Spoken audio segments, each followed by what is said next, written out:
Es el relato más conocido de la historia, la vida de Jesús. Pero parte de ella ha permanecido oculta durante miles de años. La historia de su familia. El genealogista Tony Burrows intenta descubrir quiénes fueron los familiares de Jesús. Se ha reencontrado con pistas enterradas en el pasado y ha tratado con expertos que revelan que Jesús tuvo una gran familia. Ahora vemos claramente que tenía familiares, tenía hermanos, tenía al menos una hermana. Y como en cualquier familia, la convivencia no era sencilla. Tenía hermanastros, había rivalidades, había peleas, gente que no se llevaba bien. Tradicionalmente se ha creído que Jesús era un hombre que actuaba en solitario, pero en realidad su familia tuvo mucho que ver con su misión. Tony ha descubierto que los hermanos de Jesús fueron discípulos suyos y que su madre y sus hermanas estuvieron en la última cena. Por primera vez, Tony reconstruye minuciosamente el papel que desempeñó la familia en la vida de Jesús. Averigua que eran miembros de una poderosa dinastía con un enorme papel estratégico que le apoyaron mientras vivió y que perpetuaron su memoria tras su muerte. Algo va a pasar que cambiará el mundo. Puede que, en más de un sentido, el cristianismo le deba mucho a la verdadera familia de Jesús. La verdadera familia de Jesús. Durante siglos se ha mantenido que Jesús fue hijo único y que creció tranquilamente en su Nazaret rural junto a sus padres José y María. Sin embargo, su historia es mucho más profusa de lo que imaginamos.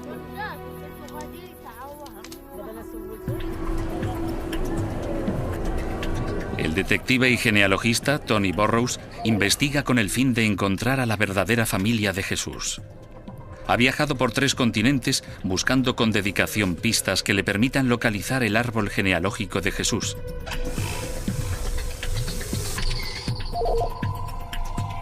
Y lo que Tony ha descubierto por ahora ya le ha hecho cambiar de parecer. Durante toda mi vida siempre he pensado que Jesús era hijo único. Nunca imaginé que tenía una familia tan grande. Jesús tenía hermanos, hermanas, tías y tíos. Y creció rodeado del ruido propio de una vida familiar normal. El árbol genealógico de Jesús era complejo, rico y variado, y respondía al modelo de una familia influyente. José había estado casado antes de conocer a María, y algunos de los hermanos y hermanas de Jesús eran hijos de su primer matrimonio. Salomé, Miriam, Santiago y José eran los hermanastros mayores de Jesús. Pero también se ha descubierto que Jesús tenía 2 hermanos de sangre, Simón y Judas, y que tenía un primo, Juan, que se convertiría en una de las personas más importantes de su vida.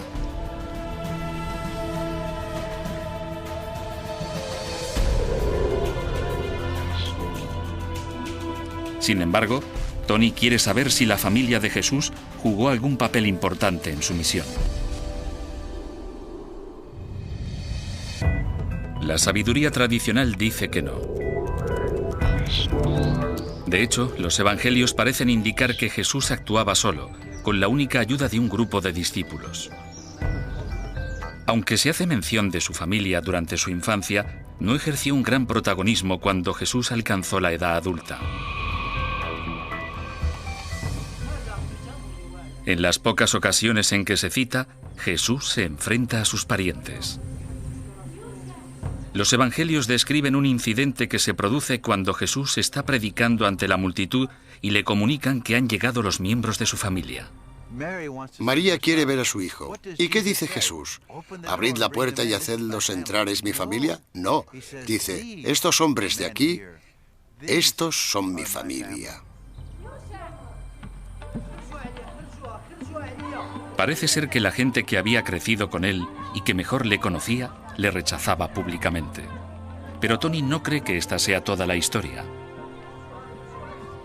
Mientras escudriña bajo la superficie del retrato del Evangelio, descubre pistas que indican que, lejos de estar dividida, la familia de Jesús desempeñó un papel decisivo en su misión. Creo que hubiese sido difícil que Jesús hiciera las cosas que hizo sin el apoyo de su familia.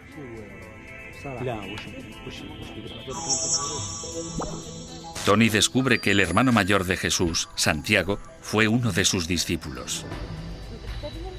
Su hermana podría haber sido una de sus más comprometidas seguidoras. Su madre permaneció a su lado hasta la crucifixión. Y algunos de sus familiares fueron testigos clave de la resurrección. Pero comencemos por la primera persona que influyó en el ministerio de Jesús, su propio primo.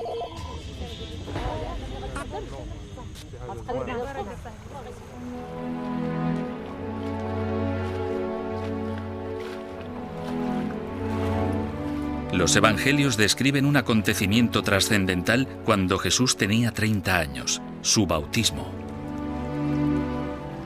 El hombre que lo bautizó fue uno de los personajes más célebres de la Biblia.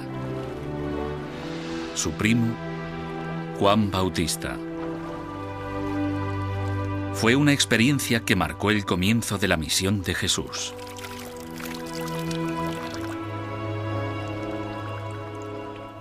Lo poético es que los cielos se abren y el Espíritu Santo desciende sobre él. ¿Qué significa eso? Significa que, por primera vez, Jesús comprende clara y profundamente que Dios le ha escogido para algo importante. La experiencia compartida en un acontecimiento tan profundo y espiritual da a entender la estrecha relación entre Jesús y Juan. ¿Qué influencia ejerció Juan Bautista en Jesús? Probablemente fue la persona más influyente de su vida.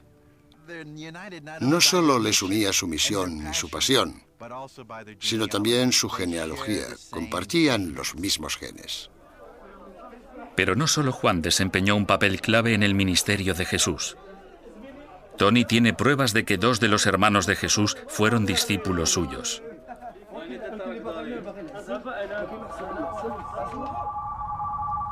Las cartas de San Pablo a los Corintios son una de las primeras fuentes de información más fidedignas sobre los discípulos. Su primera carta a los Corintios demuestra que Santiago, el hermano de Jesús, fue en realidad un discípulo. Pablo se refiere a él como apóstol, una palabra que en los evangelios siempre hace referencia a los 12 discípulos. Para el historiador bíblico Robert Eisenman, esto prueba que Santiago fue uno de los más fieles seguidores de Jesús. Esta es una excelente prueba de que Santiago no solo fue uno de los apóstoles clave, sino uno de los primeros apóstoles, uno de los que Pablo llama los pilares. Pero puede que no hubiese sido el único hermano que siguiera a Jesús. Hay indicios de que Judas, también hermano de Jesús, estuvo involucrado en la misión. Aparentemente, esto no parece probable, dado que el único discípulo llamado Judas en los evangelios es Judas el traidor. Pero es muy probable que hubiese un segundo Judas entre los discípulos, Judas Tomás, el apóstol al que se conoce popularmente como el incrédulo. ¿Podría ser este su hermano?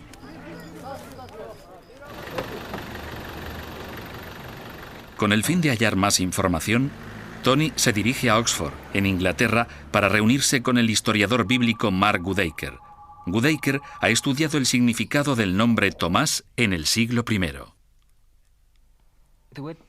La palabra Tomás aparece en la lista de discípulos que hay en los evangelios, y esto resulta bastante extraño, puesto que Tomás no era un nombre corriente en el siglo I. No es el nombre que una madre y un padre le pondrían a su hijo. Es una palabra aramea que significa mellizo. Puede que sea el apodo de esa persona. En los evangelios se ponían apodos para evitar la confusión cuando 2 discípulos se llamaban de igual forma. Así que a Judas, el hermano de Jesús, se le puso Tomás o mellizo para distinguirlo del otro discípulo que se llamaba igual, Judas Iscariote. Pero si el discípulo Judas Tomás era en efecto hermano de Jesús, ¿significaría entonces que Jesús tuvo un hermano mellizo? Es una idea controvertida, pero no del todo nueva. Hay una leyenda del siglo III, Los Actos de Tomás, que afirma que Jesús tuvo un hermano mellizo que se le parecía mucho. Mark Goodacre cree que la leyenda tiene una base verídica. Creo que es poco probable que Jesús tuviera un hermano gemelo, pero el origen de la historia o el dato histórico valioso puede haber sido que uno de los hermanos de Jesús se pareciera bastante a él y originara el apodo de el mellizo o Tomás. Así que el discípulo descrito en los evangelios como Tomás no es otro que Judas, el hermano de Jesús.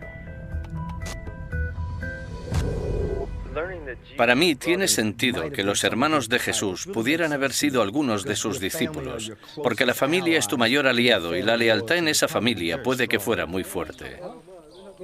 Pero los hermanos de Jesús no fueron los únicos que le apoyaron. Su hermana Salomé también podría haber desempeñado un papel activo. El Evangelio de Marcos se refiere a Salomé como seguidora de Jesús. Marcos no dice que sea su hermana, pero por esa razón es una pista contundente. Con frecuencia los evangelios mencionan nombres de personas sin explicar quiénes son, precisamente porque por todos era conocida su relación con Jesús. Vicky Phillips cree que de eso se trata en este caso. Salomé es un nombre demasiado habitual para suponer que se trata de una simple mujer que le siguió. Por lo que creo que Marcos da por sentado que los lectores saben quién es, que se trata de la hermana de Jesús. Es una posibilidad extraordinaria, una seguidora de Jesús y no cualquier mujer, sino su propia hermana.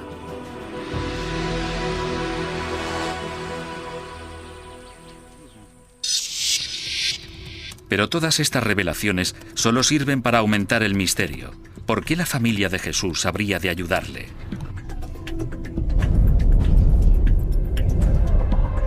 Tony vuelve a ahondar en el árbol genealógico de Jesús y cree que la respuesta puede estar en los secretos de sus antepasados.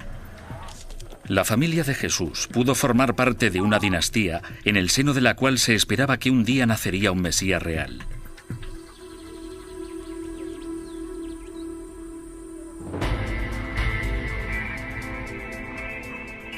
Los evangelios conciben la misión de Jesús como algo que llevó a cabo solamente con la ayuda de 12 discípulos elegidos.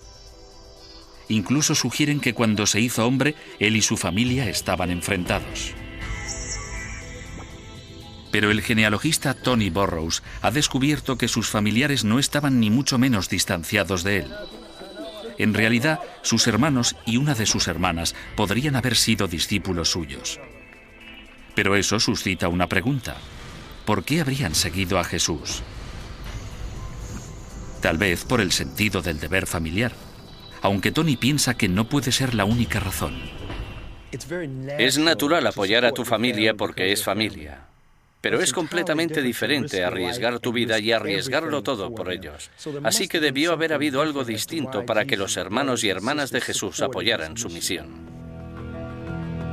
Pudo haber existido una razón de mayor peso que la lealtad familiar.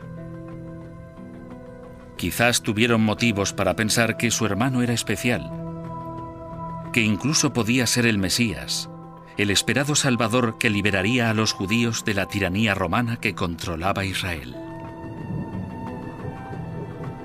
Pero el Mesías no podía nacer en cualquier familia. Las antiguas profecías judías predicen que el Mesías descenderá de la dinastía real más poderosa de la historia de Israel, la casa del rey David, el hombre que dio muerte al gigante Goliat. En principio parece poco probable que Jesús pudiera estar relacionado con un personaje tan legendario. Pero cuando Tony analiza los evangelios, encuentra pruebas de que no es tan descabellado. Las primeras páginas de Mateo y Lucas están repletas de genealogías detalladas que localizan a los antepasados de Jesús a través de las generaciones. Cuando leí por primera vez los evangelios me quedé asombrado de que contuvieran genealogías, y en realidad no las estaba buscando. Pero aún más sorprendente era que estas genealogías remontaran el árbol genealógico de Jesús hasta los tiempos del mismísimo rey David.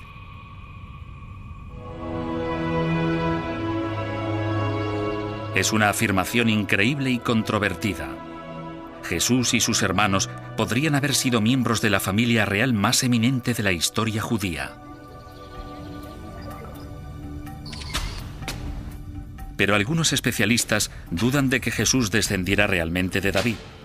Creen que los evangelistas se inventaron sus antecedentes reales. Algunos especialistas piensan que las genealogías de los evangelios no son exactas y que son demasiado buenas para ser verdad, tratando de unir a Jesús con David para hacer de Jesús el Mesías, el hijo de David.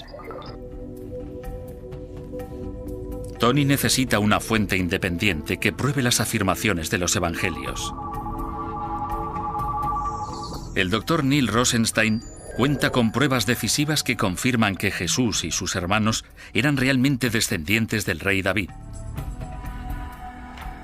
Rosenstein ha vuelto a traducir un documento del siglo II en el que no se ven motivos para inventar la genealogía de Jesús, un texto judío que relaciona a Jesús con la línea de David.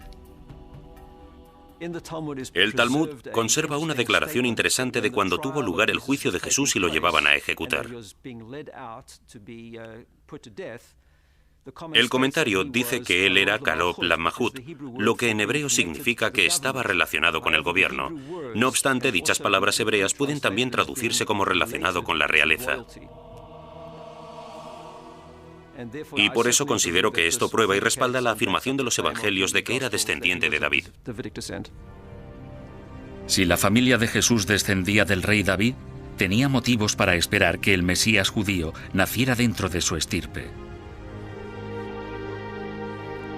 Y los nombres que María escogió para sus hijos indican claramente que ella podría haber albergado esa esperanza. Los nombres de Judas, Simón e incluso Jesús provenían de famosos héroes militares galileos y reflejaban el deseo de María de que pudieran desempeñar un papel determinante en el futuro de su país.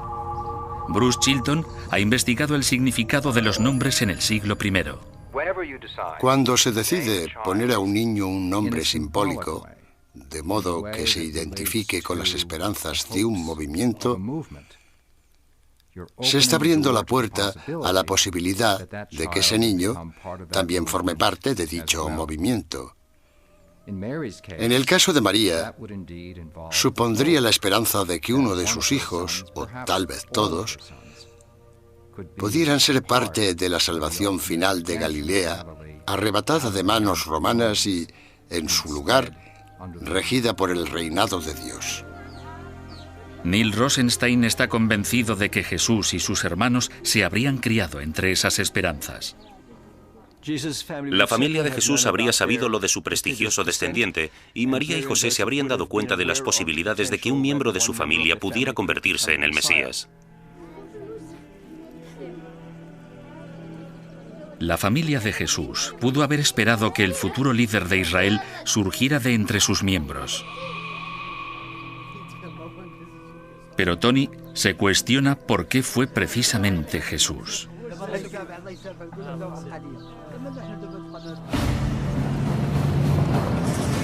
Tony Burrows nos desvela cómo Jesús destacó sobre sus hermanos y por qué su familia vio en él al Salvador de Israel.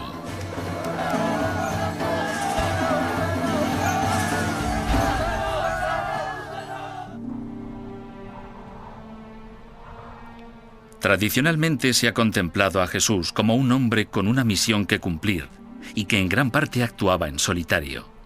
Pero nuestro genealogista ha descubierto que Jesús formaba parte de una inmensa familia que creía que descendía de una de las dinastías más poderosas de la historia judía.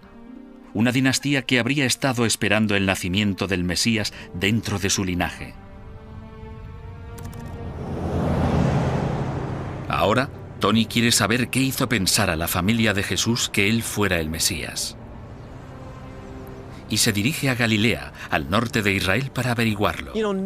Sabiendo que Jesús tenía 4 hermanos y que todos ellos eran descendientes de David, me pregunto qué habría en él para que la familia pensara que era distinto a los otros 4. Los evangelios recogen un acontecimiento en los primeros años de la vida de Jesús que posiblemente mostrara a María y José que su hijo era especial.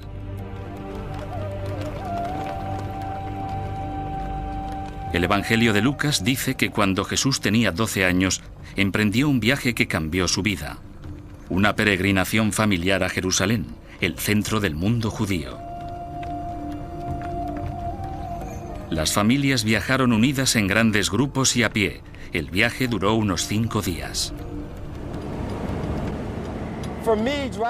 Con este jeep solo tardaré un par de horas. Pero para Jesús y su familia, probablemente fue un viaje agotador. Después de una caminata tan larga, debió de ser un alivio llegar por fin a su destino. Jim, cuando Jesús y su familia llegaron por primera vez a Jerusalén, ¿en qué dirección habrían venido y qué camino habrían tomado? Habrían llegado desde el norte donde está Galilea y probablemente habrían bajado por el Valle del Jordán, subido al Monte de los Olivos y después entrado en la ciudad. Todos estos edificios no estarían aquí. ¿Qué aspecto habría tenido Jerusalén cuando ellos vinieron? Lo que ahora estás mirando es una mezquita y en la antigüedad era ahí donde se encontraba el gran templo.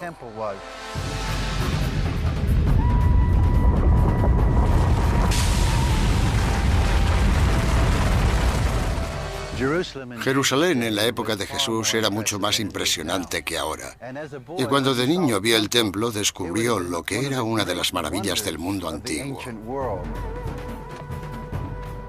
Para un niño que solo conocía los campos y las montañas de Galilea, debió de ser fascinante.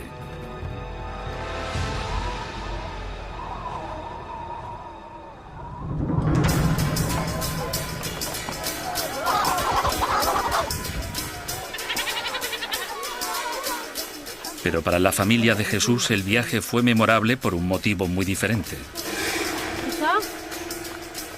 El Evangelio narra que al final de la visita, cuando María y José emprendieron el regreso a Nazaret, se dieron cuenta de que Jesús había desaparecido.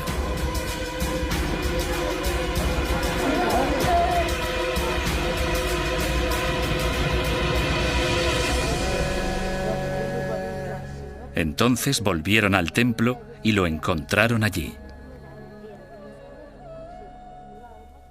María y José descubrieron que estaba allí en el templo, hablando con los escribas y los grandes maestros sobre los aspectos de la ley y de las escrituras. Y los escritos dicen que aquellos se quedaron maravillados por su cultura e inteligencia. El Evangelio de Lucas insinúa que esta circunstancia hizo ver a María que Jesús era diferente de sus otros hijos. Mientras la familia reunida volvía a Nazaret, Lucas dice que María guardaba todas estas cosas en su corazón. ¿En qué pensaba María? Supongo que en ese momento empezó a pensar, no es como nosotros, tiene dones especiales. Puede que sea natural que María pensara que Jesús fuera único, pero ¿por qué sus hermanos creían lo mismo? Tony halla la respuesta en una de las historias bíblicas más renombradas, las bodas de Caná.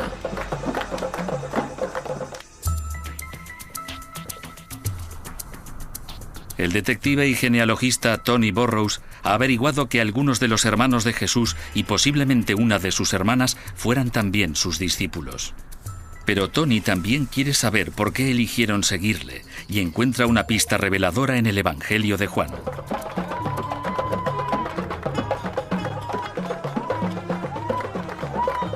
Juan describe una boda en la que ocurrió algo extraordinario, algo que hizo que los hermanos de Jesús se tomaran más en serio su mensaje.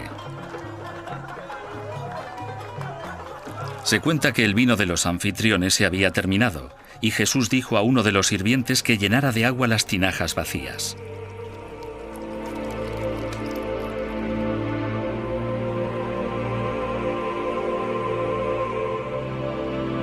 Cuando se sirvió su contenido, el agua se había convertido en vino. Debió de ser un momento increíble. El Evangelio de Juan relata que a consecuencia de ello los discípulos creyeron en él. Si alguno de los hermanos hubiera sido discípulo suyo, las bodas de Caná habrían sido una revelación, ya que el relato dice que fue cuando los discípulos creyeron en él. Vendría a decir que ahora sus hermanos lo veían con otros ojos. Este hombre era capaz de realizar un asombroso milagro. Tras las bodas de Caná, la familia de Jesús tuvo motivos para pensar que éste tenía el poder de liberar a Israel. Pese a ello, la visión tradicional sugiere que cuando la misión de Jesús alcanzó su punto culminante en Jerusalén, el Mesías obraba a solas, sin el apoyo de sus familiares. Pero Tony está a punto de descubrir que la familia de Jesús permaneció con él hasta el final. El genealogista Tony Burrows ha averiguado que la familia de Jesús jugó un papel importantísimo en su vida y en su misión. Pero también desea saber si se involucró en la última semana de su vida. La tradición dice que ni su madre ni sus hermanos representaron un papel importante. Sin embargo, cuando Tony vuelve a estudiar los evangelios, deduce que la familia de Jesús habría estado muy presente en los acontecimientos que se desencadenaron durante la última semana en Jerusalén. El Evangelio de Lucas describe cómo las mujeres de Galilea siguieron a Jesús hasta Jerusalén durante la fiesta de la Pascua judía. Dado que su madre siempre le había apoyado, es completamente natural que se encontrara entre quienes le acompañaban. María fue testigo de las impresionantes escenas que presenció su hijo a la entrada de la ciudad.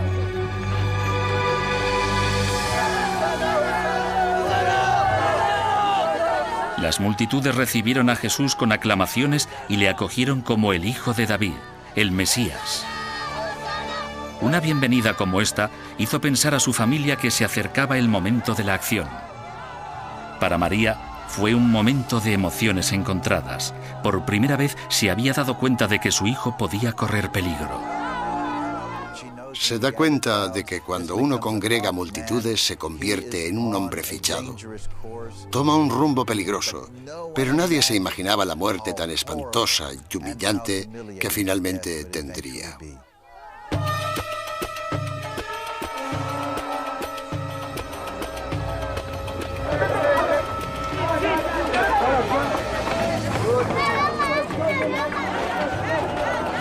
Según los evangelios, Jesús se abrió camino inmediatamente hacia el templo y se enfureció por lo que vio allí.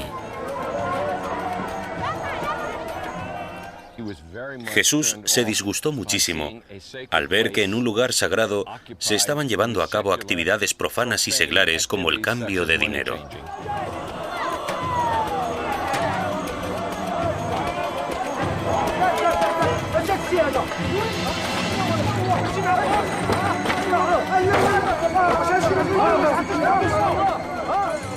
Jesús se hallaba en situación de peligro, en especial cuando el Evangelio de Mateo narra que los que presenciaban la escena comenzaron de nuevo a proclamar que era el Hijo de David, el esperado Mesías.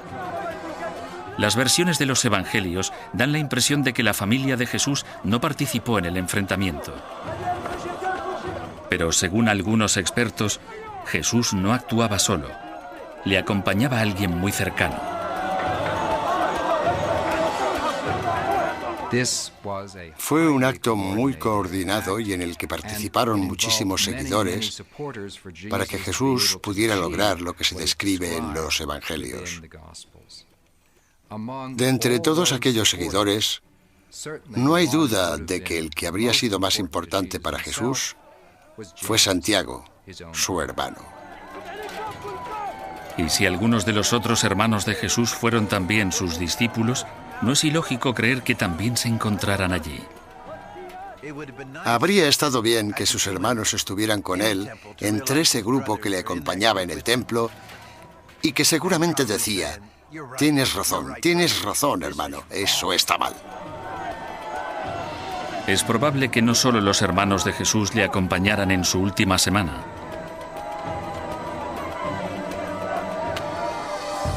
El papel que representaba la mujer en la Judea del siglo I ha dado a los expertos motivos para considerar que sus hermanas también debían haber estado allí. Junto a María, Salomé y Miriam, podrían haber estado apoyando a Jesús de una forma más doméstica. María y las hermanas de Jesús se habrían hecho cargo de toda una variedad de actividades domésticas, desde sacar el agua del pozo hasta hacer el pan, lo que era un gran cometido. Eso significa que pudieron haber participado en uno de los hechos más conocidos de los evangelios: la última cena. Aunque en algunos de los evangelios se da a entender que fueron los discípulos quienes prepararon la última cena, esta nueva revelación señala que la madre y hermanas de Jesús también estuvieron allí. La gente suele pensar que en la última cena solo había hombres, y así se representa en la civilización occidental. Pero a quienes tenemos que agregar son a las mujeres que se encontraban allí haciendo la comida, lavando los platos y poniendo la mesa. Así que todas esas mujeres de su familia estaban en la última cena, pero no aparecen en las representaciones que tenemos de cómo fue.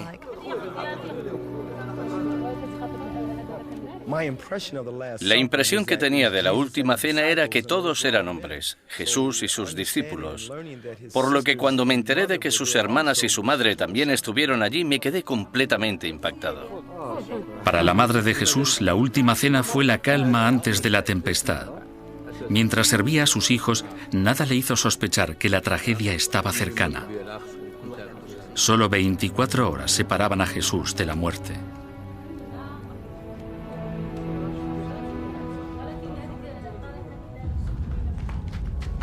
Las autoridades acorralaron a Jesús. Pero en lugar de retirarse a un segundo plano, la familia estaba dispuesta a ser más importante que nunca. Las acciones de Jesús habían provocado la ira de la clase dirigente. Le arrestaron e inmediatamente le condenaron a morir crucificado. Ninguna madre habría querido escuchar aquella noticia.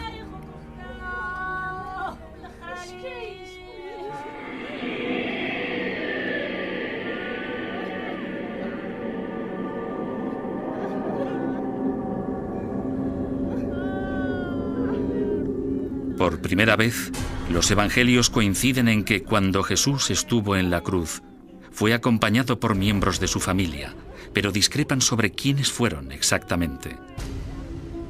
El Evangelio de Juan relata que María fue testigo de la muerte de su hijo. Cualquier padre que pierde a un hijo siente que le han arrancado algo. Y para María debió ser horrible ver cómo habían humillado a su hijo públicamente.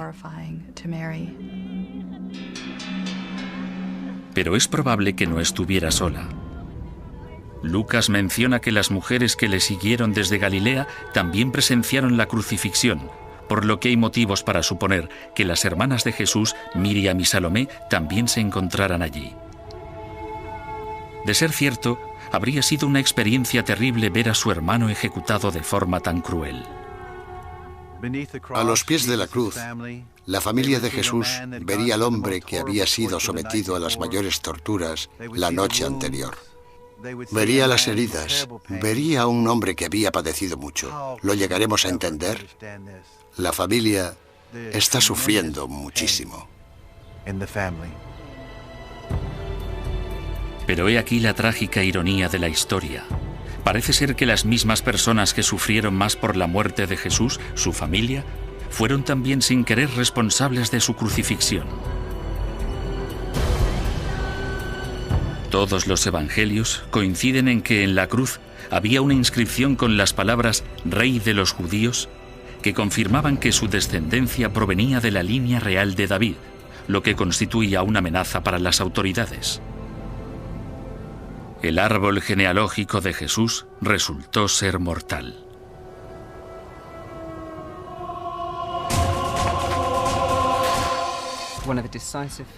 Uno de los factores decisivos en la muerte de Jesús en la cruz son los antecedentes familiares, su estirpe de David, su identificación como rey, como Mesías. Esto representaba una amenaza para los poderes dirigentes y tenían que detenerle. No me cabe duda de que la ascendencia de Jesús, que se remonta hasta el rey David, jugó un papel importante en su condena a muerte. Como predicador y maestro del pueblo, amenazaba a la clase dirigente. Como maestro del pueblo y descendiente lineal del rey David, amenazaba doblemente porque tenía pretensiones reales. En caso de que hubiese subido al trono, habría previsto todo un modo nuevo de gobernar a los judíos. Había que detener a Jesús. Y para su familia, la crucifixión representaba el mayor de los temores. En la historia judía, un Mesías muerto era un fracasado. Se habrían desvanecido todas las esperanzas, y Jesús ya no sería el hijo de David, el Mesías.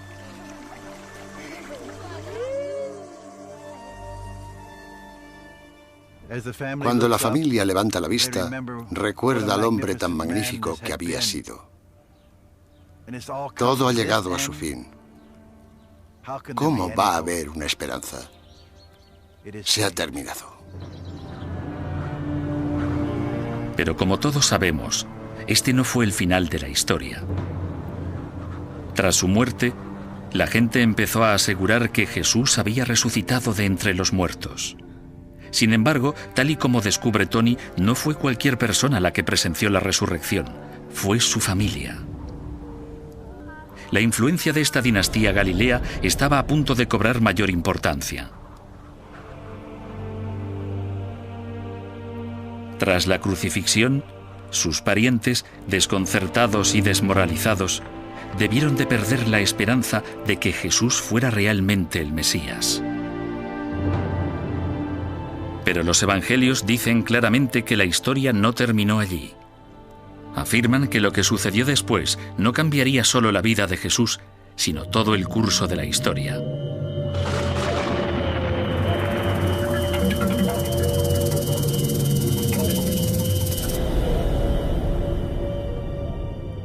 Se dice que Jesús resucitó de entre los muertos. La lectura tradicional de los evangelios ha omitido el papel de la familia de Jesús en este extraordinario acontecimiento. Pero ahora, el genealogista Tony Burrows ha averiguado que los familiares más cercanos fueron los testigos clave de la tumba vacía y de la resurrección. Según los evangelios, 2 días después de la crucifixión, varias mujeres galileas regresaron al sepulcro donde se había enterrado el cuerpo de Jesús, pero se desconoce quiénes eran aquellas mujeres. Al estudiar los evangelios supe que había varias mujeres en el sepulcro. Eran María Magdalena, una tal María y varias mujeres de Galilea. Y quisiera averiguar si estas eran tal vez la madre y las hermanas de Jesús. Con el fin de averiguar más detalles sobre las mujeres que se describen en los evangelios, Tony fue a visitar una tumba antigua en Jerusalén que data del siglo I. El arquitecto James Charlesworth es experto en enterramientos en la época de Jesús. ¿Es el mismo tipo de tumba o se parece a la que habrían visitado las mujeres? Es prácticamente idéntica. Es lo más parecido que tenemos en Jerusalén. Se ve la piedra movediza, los escalones que conducen al interior. Esta piedra es enorme. Así que se puede comprender que las mujeres dijeran, ¿quién nos rodará la piedra? ¿Por qué las mujeres venían a visitar el sepulcro? Los evangelios afirman que vinieron al tercer día, un domingo al rayar el alba, para poner perfumes sobre su cuerpo. Y existen pruebas de que las mujeres que se citan en los evangelios eran la madre y las hermanas de Jesús. Hay referencias sobre una mujer llamada María, y muchos especialistas coinciden en que se trata de la madre de Jesús. Pero, ¿qué se sabe de sus hermanas Miriam y Salomé? Parece que no hay duda alguna de que María no va sola. Los evangelistas dicen que había mujeres. Bien, ¿y quiénes eran? Lógicamente las hermanas, sus hijas. Ella necesita a sus hijas. Acaba de perder a su hijo. Esto significa que Salomé, Miriam y María estaban a punto de desempeñar un papel fundamental en un acontecimiento que originaría el nacimiento del cristianismo. Cuando llegaron, en lugar de encontrarse con el cuerpo inerte de Jesús, la tumba estaba vacía.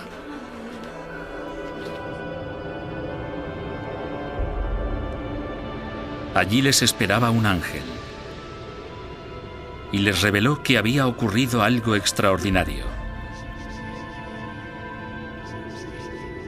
Jesús no estaba muerto. Es el comienzo de una nueva esperanza que transformará sus vidas. Este gran acontecimiento va a cambiar a la familia. Él ha resucitado. Pero no solo las hermanas recibieron la increíble noticia. Se ha comprobado que sus hermanos también experimentaron algo sorprendente y empezaron a creer que Jesús había vuelto a la vida. El Evangelio de Juan afirma que mientras la mayoría de los discípulos estaban seguros de que Jesús había resucitado de entre los muertos, uno tenía sus reservas. El discípulo conocido como Tomás el Incrédulo, Judas, el hermano de Jesús.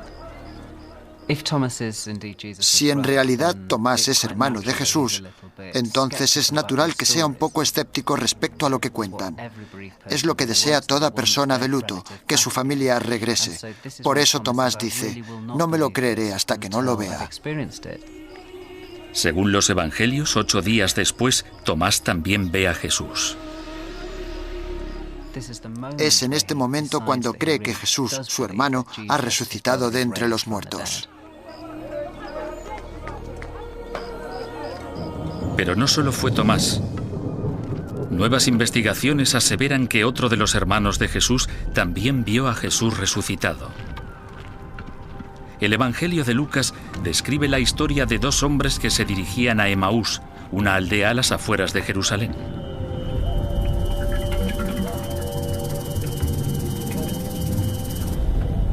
Se encontraron por el camino con un extraño al que no reconocieron. Sin embargo, cuando se sentaron a comer juntos, se dieron cuenta de que ese hombre no era otro que Jesús. Son otros 2 testigos clave de la resurrección. Pero, ¿quiénes eran? En el relato de Lucas, a uno de ellos se le llama Cleofás, el tío de Jesús. Lucas no identifica al compañero de Cleofás, pero una segunda fuente del siglo II, el Evangelio de los Hebreos, deja entrever claramente quién era. Santiago, el hermano mayor de Jesús. Sabemos de otras fuentes en las que el tema principal era la aparición a Santiago mientras estaba sentado comiendo y partiendo el pan, por lo que creo que podemos decir que la persona que no se menciona en el Evangelio de Lucas es Santiago. Nunca sabremos exactamente qué ocurrió tras la muerte de Jesús, pero Tony advierte que muchos de los parientes más cercanos de Jesús vivieron una experiencia que les cambió la vida y que dio origen a una nueva fe. Como genealogista que soy, no puedo entender que hubiese una resurrección, pero sé que sucedió algo que afectó profundamente a la familia de Jesús. Su familia no fue solamente testigo de la resurrección. Durante los siguientes 50 años fue también el alma mater de la difusión del cristianismo. Tras la resurrección, la dinastía de Jesús asumió el poder de la Iglesia de los primeros cristianos. Santiago, el hermano de Jesús, se convirtió en el jefe de la Iglesia en Jerusalén y en el hombre más poderoso en los inicios del cristianismo. Los otros hermanos de Jesús también asumieron importantes cargos de liderazgo. El papel de la familia de Jesús y su clan familiar en la historia de los comienzos de la Iglesia ya lo conocemos por la mayoría de los primeros textos de la Iglesia. Claramente son sus líderes, estuvieron entre los apóstoles, sin duda fueron sus sucesores en el movimiento, tal y como sabemos que fue en su primerísima forma. Algunos especialistas especulan con la posibilidad de que Salomé, hermana y discípula de Jesús, fuera una de las muchas misioneras que difundieron el mensaje cristiano. Pero de lo que no cabe duda es que la familia de Jesús siguió adquiriendo protagonismo durante la segunda y la tercera generación.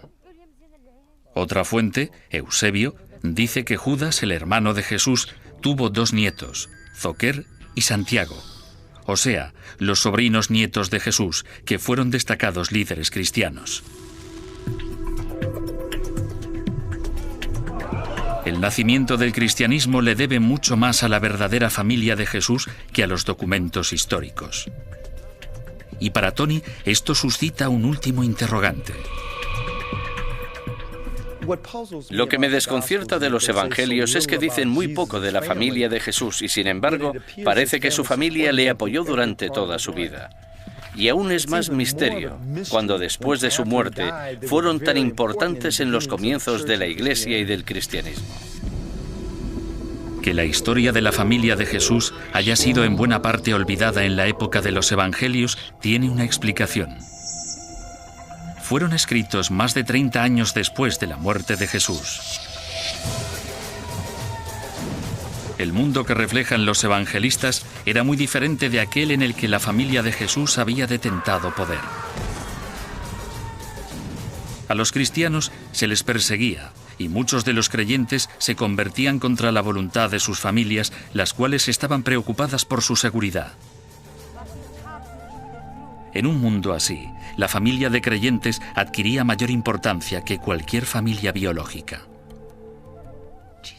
La familia de Jesús había permanecido oculta en las sombras de la historia porque los evangelistas tenían otra visión de la familia, una familia compuesta por miembros de la Iglesia. Así que los evangelistas no se preocuparon especialmente por la madre, el padre o los hermanos de Jesús. En este nuevo mundo, los ideales a los que se había referido Santiago, el hermano de Jesús, también se estaban perdiendo. Este había enfatizado el componente judío del cristianismo y era partidario de que los cristianos debían circuncidarse y observar las leyes alimentarias judías. Pero a medida que el cristianismo se extendió hacia el mundo no judío, esas leyes fueron consideradas innecesarias y Santiago desapareció de la memoria. Se ha eliminado a Santiago de la historia. Su importancia ha sido relegada. Toda la información sobre él se ha enterrado porque la postura que representaba resultó estar en el lado perdedor de la historia. Pero un motivo aún más importante llevó a la familia de Jesús a desaparecer de la historia. Un motivo que tuvo mucho que ver con la imagen que la Iglesia tenía de Jesús. Cuando los primeros cristianos empezaron a enfatizar su divinidad, se hizo en detrimento de su humanidad.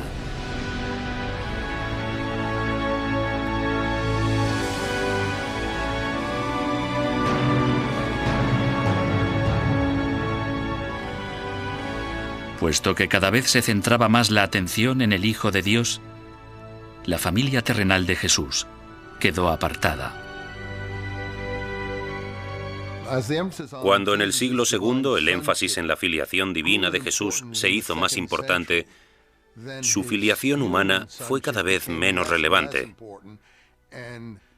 Y el papel y la posición de la familia se dejó a un lado y se marginó.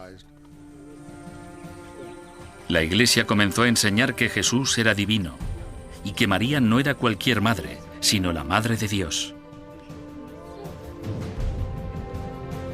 Como tal, era completamente pura, virgen durante toda su vida, y Jesús su único hijo. El trinomio Jesús, María y José, la Sagrada Familia, fue inmortalizado. El mito se hizo historia.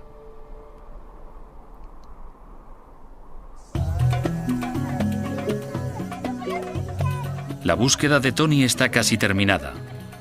Gracias a su técnica genealógica, ha resituado a Jesús en el clan familiar que la historia había olvidado.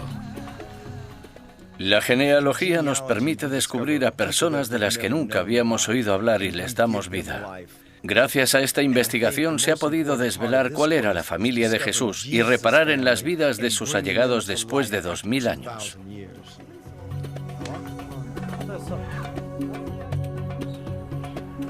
Cuando Tony regresa a Chicago para un encuentro familiar, se plantea una última reflexión. que el árbol genealógico de Jesús no termina en el siglo I. Si había hermanos y hermanas, Jesús también debió de haber tenido sobrinos, que a su vez habrían tenido hijos y nietos.